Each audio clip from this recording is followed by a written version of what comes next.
MPL presents Cricbuzz Live. We are coming well into the second half of the tournament, and our RCB today are taking on Kings 11. It's a return game, remember? The first game was full of action. Chris Gayle got stuck on 99. Ashwin played well, but now it's got to a stage where Virat Kohli comes to the toss every game and says, we can't qualify. We're having fun, and they have fun. And suddenly, RCB has done exactly what other teams didn't want, which is they're having fun, and it's now the team that nobody wants to play against. Right? We've got a couple of golfers in our in our studio. Handicap, Shaun Pollock.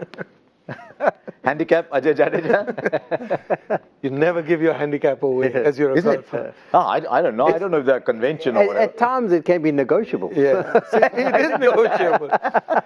Every other sport, you always add to your score. I mean, when you're playing cricket and you got 29 and you'd go and say 30 I scored. With golfers, you'll always see that. Whatever is the handicap, they'll always add few more there as well. And in cricket, you want to improve your scores. And this is the only sport where you actually want to bring your score down. So you'll never get a handicap from him for sure. Been meeting old friends at MI or Pollock? I haven't seen any of them as yet. I've been very busy here in the Cricbuzz studio. Not much time to do that, but we'll catch up with them soon. Yes, let's catch up on what the points table is saying. And just why this game is so important, because there's a bit of a traffic jam in between. And look, especially at 4 and 5. Now, the Sunrisers lost out yesterday, but they are 5-5. Kings 11 are 5-5. So one of them is going to go through. You'd imagine Mumbai will win 2 out of their last 4. That the Delhi Daredevils will win 1. Delhi Capitals, rather. We'll get there in another couple of years. Delhi Capitals will win 1 out of their last 3. So really, it's looking like one of those 2. Unless Kolkata suddenly get on a roll, do the impossible, and actually beat Mumbai Indians, which they're not very keen to do. Yeah, and they've got 2 games against them. 2 against them. That was one for the last 8 matches, I think. Yeah, so those are 4 points that are exclusive to either Calcutta or Mumbai. You know, the others will still have to keep fighting with the other teams. But whereas Mumbai and Calcutta are playing exclusively in this tournament now, there are 4 points on the table between 2 of them. And that could really turn everything around. Yeah, there's a Sunrisers Kings 11 game as well. That could be a good one. But KKR have been kind to Mumbai Indians from the time Shaun Pollock was captain of Mumbai Indians. And that's some time ago. There is history there. Yes, there is. Now, they've approached this game in different sort of paths almost. RCB almost done, dusted, gone, and suddenly they won 3 out of 4. Now, what about the Kings 11? Look what's happened to them. On the right side, lost by 3, lost by 8, lost by 5. They've only won 1 out of their last 4. They were flying high. What happened last year? Last year, similarly, they're flying high. They fell off the cliff. Bangalore always down at the bottom of the cliff anyway. So, oh, sorry, I didn't say that. But they won 3 out of 4. Shaun made the point that even though Bangalore have won 3, they haven't sort of gone and decimated anybody yet. They haven't, and you would think there's a better performance around the corner for them. As far as qualification goes, even if they win all their games, I think they end up on 14. But their net run rate's so bad that normally the team who ends up on 14 and gets through has got a really good net run rate because there's other teams that are there. So very unlikely that they're going to get through. But they will string a better performance together, as the attitude was shown at the toss there. Well, we're going to go out, we're going to enjoy it. Eventually, you do get to a case and point where you do enjoy it, and I'm sure there'll be a more polished one. Why don't teams say that right at the beginning? Because the pressure's off. I mean, the expectation of going to qualify, of going through the tournament is taken away, and then you can just take the shackles off and just stand and deliver. I think there have also been improved performances after Dale Steyn's joined, but he misses out tonight. Yeah. So can Southee step up to the plate and get the ball to shape? Every time they say Dale's got a niggle in the shoulder, does South Africa collectively miss a beat? We all go, what? Get on the phone. Dale, what's wrong? Are you all right? Will you be fine? Are you going to be at the World Cup? Good. Okay, no, that's fine. Just rest for a game. No need to risk anything.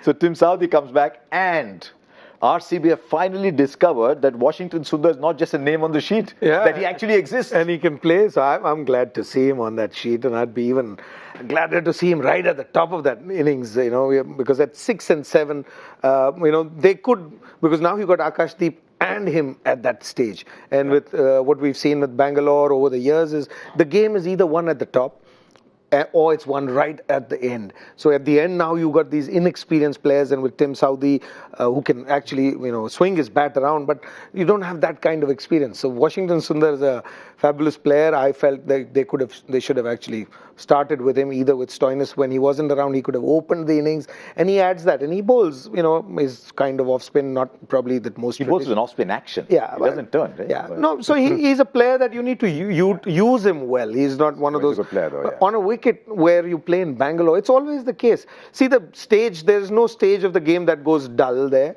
So who wins games here? When somebody comes and does something explosively at the top, either from a bowling side or a batting side, or you have an experienced player at the end or does something special at the end. It's not like the other games in Punjab or in Chennai where you need to play through the innings as well. Through the middle part is always the same in this ground. They've got lots of bowling options. So let's look at that team again. RCB have got bowling options. You talk about him bowling some off spin. No, they haven't even bowled Moeen Ali. Yeah. He hardly gets a go at the crease. He's just there as a batsman. Moeen Ali, Stoinis, Washington Sundar, Tim Southee, Chahal, Saini, Yadav. They've got seven fairly decent bowling options there. Yeah, I think he may be just there for his batting rather than. I very much doubt he would bowl before Moeen Ali. I mean, he started off as an opener, Washington Sundar, and then for rising Pune super giant. You should remember the giant, not giant. He started. I think Steve Smith gave him the new ball, and he had a fantastic tournament. Yeah, that's what he does. I mean, he uses the angle well, especially against the left-hander. So maybe that's the reason that they brought him against Chris Gayle. He goes round the wicket, and he angles them in, and his length is not up to the batsman; it's far behind. And because he pushes it, sometimes people get into trouble. So how they use, because we've seen how teams play. You got Ben Stokes, who doesn't bowl a single over after that bad over that he had. So you win the side sometimes. And teams have decided that, you're not going to bowl for me. I mean, there's resource to be used. You got to use it. But they're stuck with their planning. And do you think RCB fans will have mixed opinions about Chris Gayle coming back, because RCB fell in love with Chris Gayle? Over 3 years, he got 700-800 runs every year. They're saying there's still a treasure hunt going on in Cubbon Park to find the balls that he hit there.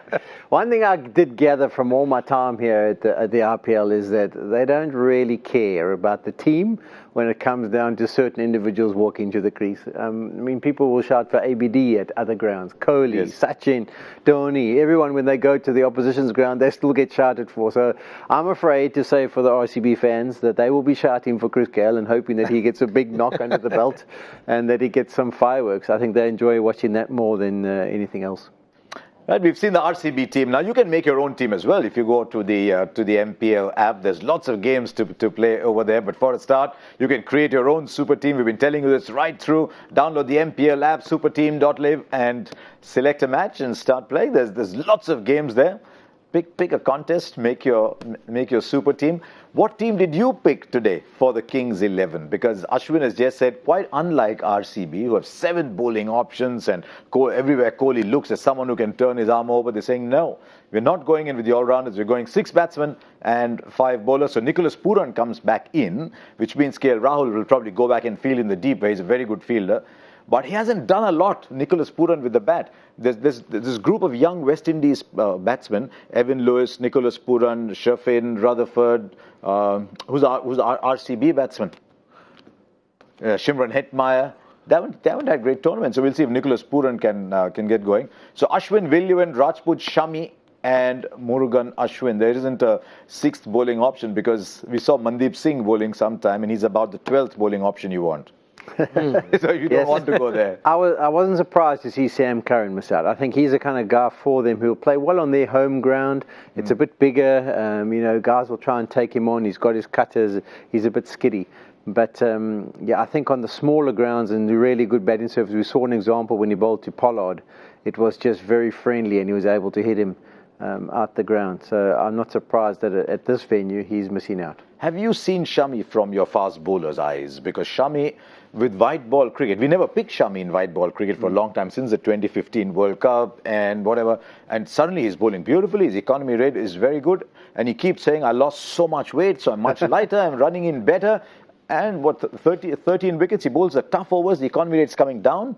So this is a good season for him. Yeah, it is. And it's impressive stats, 13 wickets from the 10 games. And You know, if you are losing weight, it obviously means you're doing some sort of good training regime, and maybe getting some extra muscle and becoming a little bit stronger. But I've always liked him as a customer. I think he's skiddy. He's the kind of guy who hits back over length. Difficult to get under to pull because that just skids onto you a little bit quicker. And then he's got the ability to move it around as well. So he is a good bowler. Yes. And up front, he does get the ball to nip around. But I think his death skills are probably better than the skills that he uses up front. So I'm looking for a polished performance. He's going to have his work cut out tonight. He's talking like a proper South African, hit back of a length. His first reaction was, can they pull you? Can they sit on the back foot and pull? No, but you see, Ajay knows all about it. Ajay went to South Africa and his front foot, he got out of the plane and it was the last time the front foot went forward. Yeah, and we think differently, we look at the game differently. And, you know, we would look at a bowler and if he's bowling shorter than the length, he's more difficult to get away because you don't grow up playing pull and cut in your scheme of things. And then he looks at Shami and he feels that he's better skills at the death. And India's all looked at him for the last 5-6 years and said, look, if there is a weakness that he has, it's the death bowling that you got to get his overs through. He's bowling well, right? He's bowled exceptionally well, and starting from Australia, I think. And then against Australia, we saw that. And he's just got better and better and better. He's lost weight. Maybe when you fight with your wife, this is what happens. You don't get fed. The one way of losing weight, the other way is to... Paulie won't know a thing about that because Paulie doesn't have the option of fighting. I would have thought if you fight with your wife, you end up going lots of takeout. That's one way of looking. See, when you don't get fed at home, you know, you lose weight. Look at me, I've been here for a month and I'm putting on weight. Yeah, but I think takeout is not good for you. There are certain surfaces. Mahali surface for me was always a wicket that if you did hit back over length, it skidded onto the batsman. It was quite difficult for them to get under if you got too full. Whereas this Bangalore surface, I always felt you wanted the taller guys to be bowling there. So I think Shami up front might be skiddy and might be someone you could take on. But I do like his death bowling when he gets it in there because I think he can get in there with some good pace, and that could be important on this ground. Now let's look at the Kings 11 team again because there's serious danger that some of those players might go into the wrong change room. Chris Gale, KL Rahul, Mayank Agarwal, Mandeep Singh, they've all come out of the RCB stable. Yeah, and three of them, or two of them actually play all their cricket there. They've grown up on that wicket, so they'd be comfortable there, and they'll have a... It's Punjabi name, isn't it? There's Rahul, Mayank Agarwal, Murugan Ashwin, R. Ashwin. The language in the change room is not Punjabi, it's Tamil and Kannada. It is, and that's why you probably feel that they've been more stable this year. You know, last year... Because it's Tamil and Kannada? No, I don't mean because they're Tamil and Kannada. Punjabi. No, so if you have a mix, and last year, what did you see with that side? You had the captain Ashwin, and then you had coach Viru they're from different planets. So there was always this battle. I believe that there must have been a battle because they think about cricket totally differently. So every time that you're in that position where you have to, make a decision, there's a battle going on between you, although you're working towards the same goal. And so you need to make that change. This year you see that with Ashwin and the coach from Hazen from New Zealand, they probably think the same way, and so they've been able to stick with what they believe in. They've lost last 3 games, 3 out of 4, but they've still stuck to their system. They've stuck to the system where there's hard bounce or wicket is flatter. You bring Ankit Rajput in, who's taller and, as Paulie said, a little more bounce. When you go to slower wickets and bigger grounds, you go to Tai and slower ones and Karan.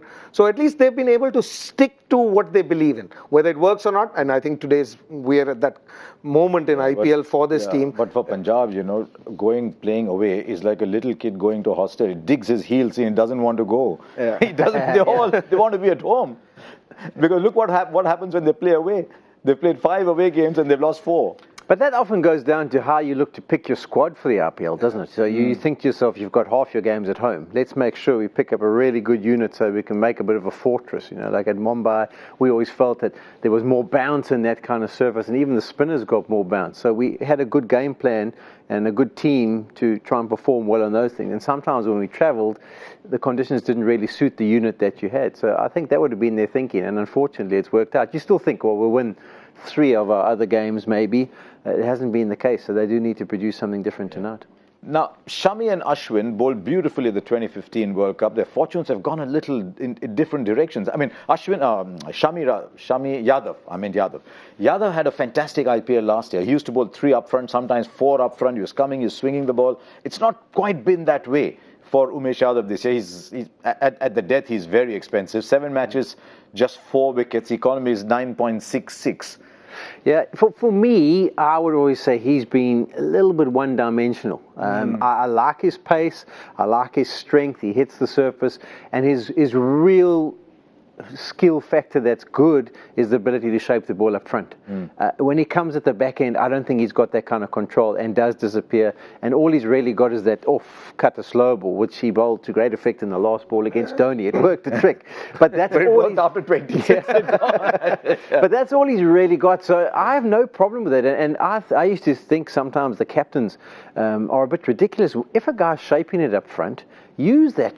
That's all he's got to play with. Try and give him every bit of opportunity. And the ball does swing in Bangalore. It's at altitude. It just shapes around a little bit up front. And use him there. And his pace is going to make difficulty. When his pace up to the batsman and he's missing his areas, it's easy to make it. Have you noticed how if you're a fast bowler all your life, all your conversations are like this? Not too many like not too many like so the conversation goes swing up front, reverse swing at the end. Get Bumrah in the studio and it'll be swing up front and then reverse.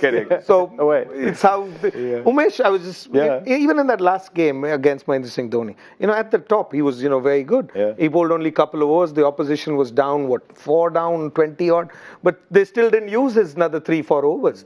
And in fact, he got unlucky. He nicked the wicket when Faf was batting and the bails didn't come off. So at the top, he's still been able to swing that ball and do well. The bails are saying नहीं गिरते, क्या करते? क्या करते भाई? क्यों लगाते? नहीं गिरते. No, but क्यों लगाते इतना भारी bail? नहीं गिरते. I agree. So technology was supposed to better the decision making. That bail doesn't help you anywhere in making decision. Would it help you in when the balls are hit wickets many a times? It is broadcasting. It's not decision making. If the bails only look good on that television, that is why those bails are there. It's not adding to anything. Okay, I'll tell you where it does add. Is that the old time we were never sure, is the bail out or not out?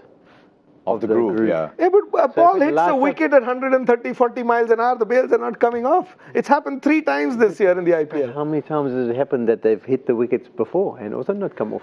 He works for Supersport, doesn't he? But there's actually been one instance when a great friend of his from Durban was batting. The ball went through the stumps without touching anything. And no lights came on? Uncle Pat was batting. Okay, in those days. Straight through and he stayed there. It went straight through the stumps. But that's what it is. If the ball goes through, bails don't come off. But I'm saying same with the zings. No, but the zings are heavier. Zings are when it was windy and you had to put the heavier bails. Same. Can't beat you. Couldn't hit him on the park and can't hit him. It still remains the same. Short and bouncing. I've got no answers for it.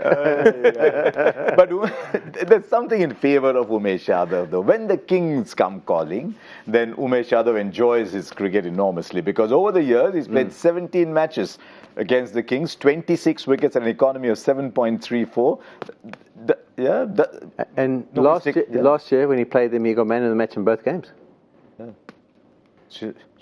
He studies harder than anybody else. Oh, no, he definitely does. I've discovered a few sites where I actually can go and research and spend my evenings much better. It's ShaunPollock.com. No. He really does his homework well. I think it's just coincidental because it can't be the players keep changing. When I look at these stats and say if it's South Africa, India or Sri Lanka, India, over the years you probably have the same players. When his stats, it will include when Chris Gayle was playing for RCB or wherever he was playing for, and today he'll have to face Chris Gayle. Chris Gayle. I was so looking forward to Steyn versus Gayle. Yeah. I was so looking forward. Me 3. Me 4. I was also looking forward to it. It would have been good, hey, just a little shape.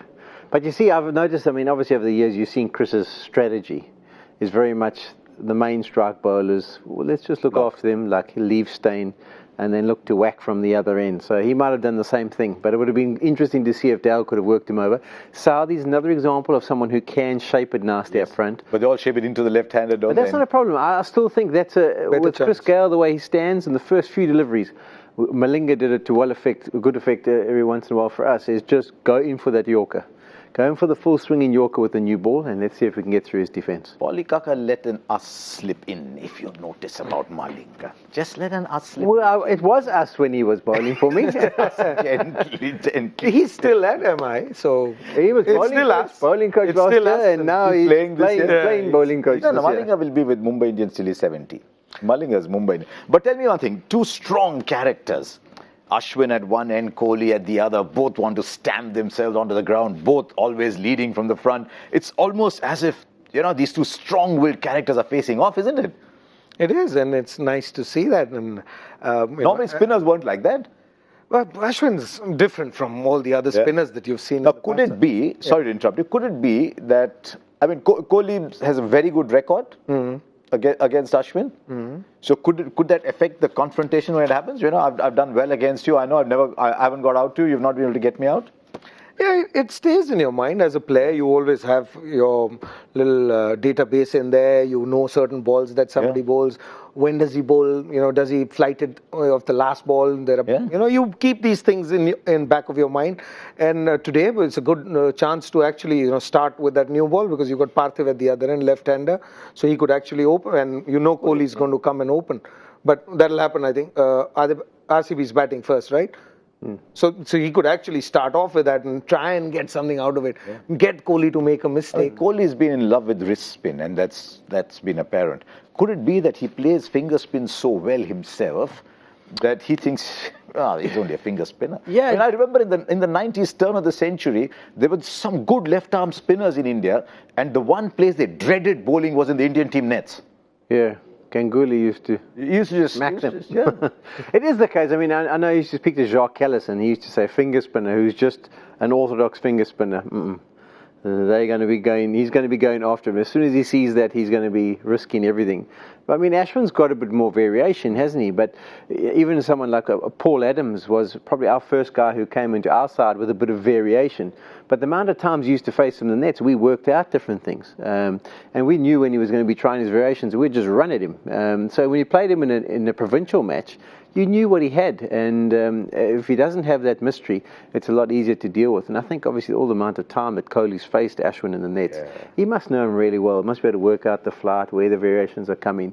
And that's maybe why I was told that in the years gone by, the cruelest thing that Indian batsmen would do was, as soon as the wrist spinner ball, they would say, googly, and play him, leg spin, and they'd call out the ball and score. That must have been cruel, man. Yeah.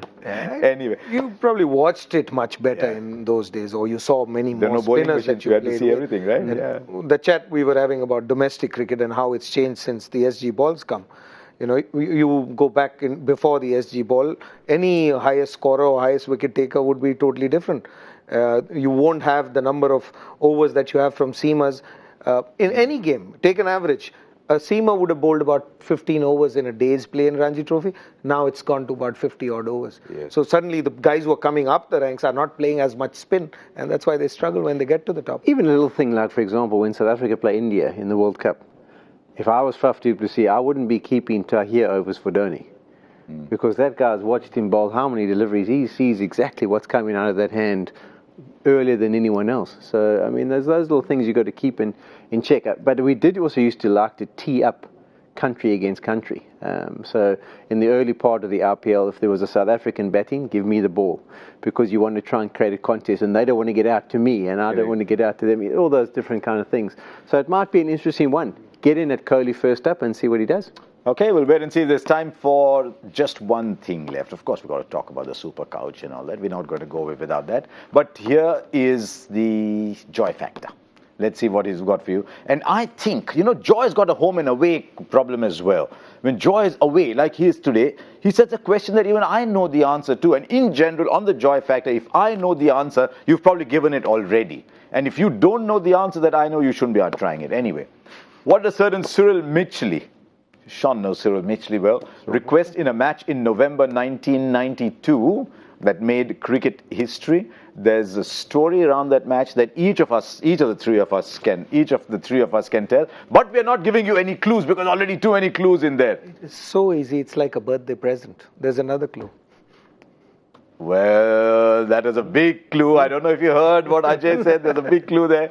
Anyway, so here we are. Kings 11 have won the toss. RCB are batting. It's a big batting surface. It's a nice chair that Polly would surely want to sit on. Yeah, I mean, I'm getting quite used to that one. There's always beginners luck. Michael Vaughan got 4 in a row and never got one afterwards. I've had 2, but I'm going for 207. Okay. 207.